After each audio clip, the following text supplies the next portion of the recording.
She really thought she cooked with this one. What healing factor comes out of hating Jewish people? What healing factor comes out of hating Christians? What healing factor comes out? And hate in general. I can play this game too. What healing factor comes from hating trans people?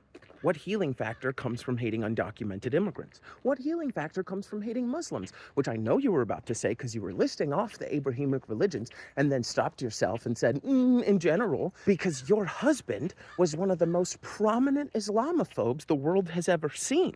So when the people of New York elected a man who campaigned on making the city better for New Yorkers, regardless of immigration status, regardless of race, regardless of ethnicity, your husband compared him to the perpetrators of 9/11 because of his race, because of his religion, because your husband wanted people to hate people based on their race and based on their religion.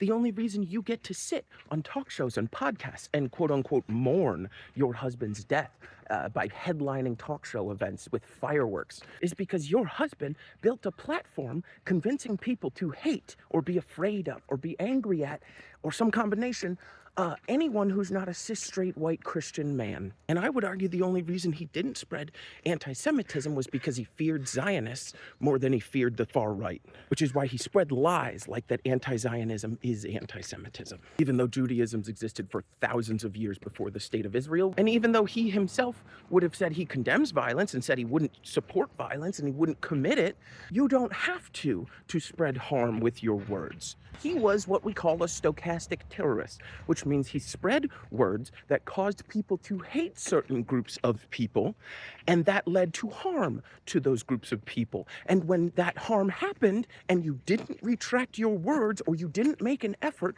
to stop people from hating those people, you continued the harm. I would even argue that at best, he didn't care about anyone who wasn't in the Epstein class, and at worst, he hated them because why else would he be doing the bidding of the Epstein class, convincing people to be mad at trans people or immigrants or Muslims or whatever, or non-white people in general, because he was a white supremacist, while the Epstein class of people make all of our lives worse, exploit us all to death. That's why he said we need to stop talking about Epstein before he died. God, the cognitive dissonance among these people is not surprising, but it never ceases to amaze me.